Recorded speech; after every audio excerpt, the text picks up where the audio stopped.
What's going on, sports fans? Hope you had a good weekend. It's time for your Monday sports page. Now, for our first story, we take a trip to Greenbelt as the Eleanor Roosevelt High School football team looks to add another game to the win column in their game against Suitland this past Friday.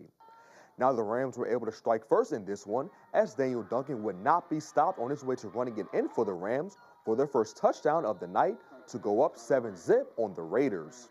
Soon after, the Blue and Blacks offense took the field, and they were 3 and out as the Rams defense quickly got them off the field.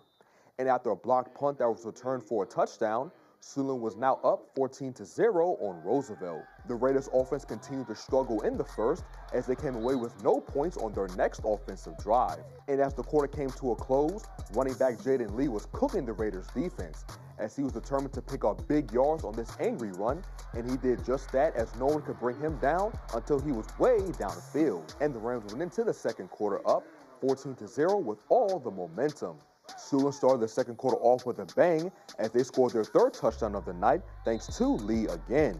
And now Suitland was up 21-0 on the Raiders. Fast forward to later in the quarter, the Raiders offense began to show some signs of life as QB Bryce Durham connected with Dante Whitaker on this deep ball to put the team in good field position. But Roosevelt tried and tried, but they were unable to come away with a touchdown. And the team went into halftime down 21-0 on the Rams, and they were unable to mount a comeback, losing the ball game 30-7. And there was more football action over in Laurel that same night as the Spartans matched up against Potomac, and the Wolverines were up 41-21 on them going into the fourth quarter. Potomac was unable to score any points in the fourth as plays like this terrible throw that resulted in a pick by Laurel's Josiah Reagan kept the offense at bay. The Spartans did wound up punching one in as Demetrius Custis found Kareem Oyakon open for a Laurel touchdown. Custis then ran it in for the two-point conversion to make the score 41-29 in favor of Potomac, and that will be the final score of the game.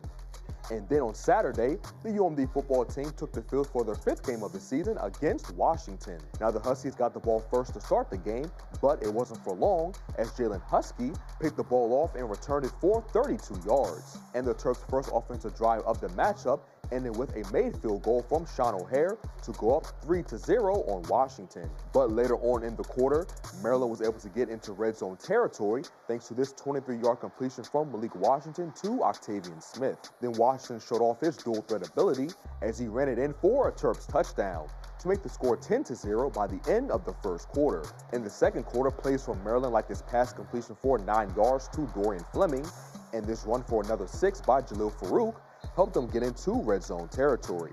But the Terps had to settle for a field goal, and they were now up 13-0 on Washington.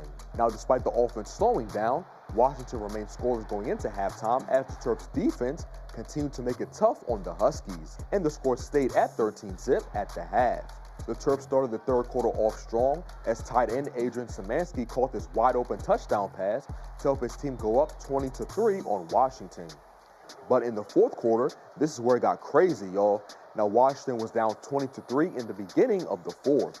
And after this touchdown pass from Damon Williams Jr. to Denzel Boston, the score was now 20-10 in favor of Maryland. The Huskies eventually scored again to make the score 20-17 in favor of the Terps. And after this pass completion to Jonah Coleman for 11 yards, Washington had another chance to punch one in.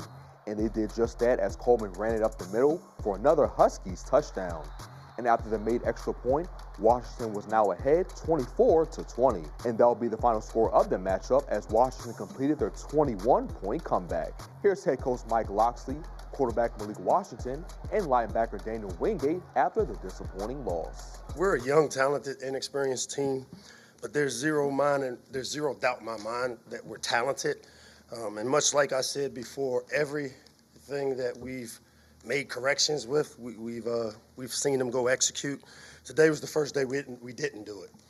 We knew that it would come down to our skill today, running, blocking, tackling, catching, and throwing. And Washington did it a little bit better than us, and especially in critical situations where they needed to make plays, they did. It's all about us. It's not about the opponent ever. So we're going to move on to next week. We're going to refine within ourselves. We're going to look inward, right? But it's not to point blame on anybody. We're just going to get closer as a team and come out better. We have great talent on this team, and we have the guys to be able to win these games. So we just got to come back, watch the film, and come back next week and perform better than we did this week. Yeah, this was definitely a bad loss for the Terps. They definitely should have won this game. The team will return to action against Nebraska on Saturday. And wrapping up sports, my Washington Commanders handed the Los Angeles Chargers their second loss of the season yesterday, beating them 27-10.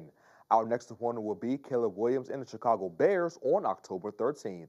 And that wraps up your Monday sports page. Back to you guys.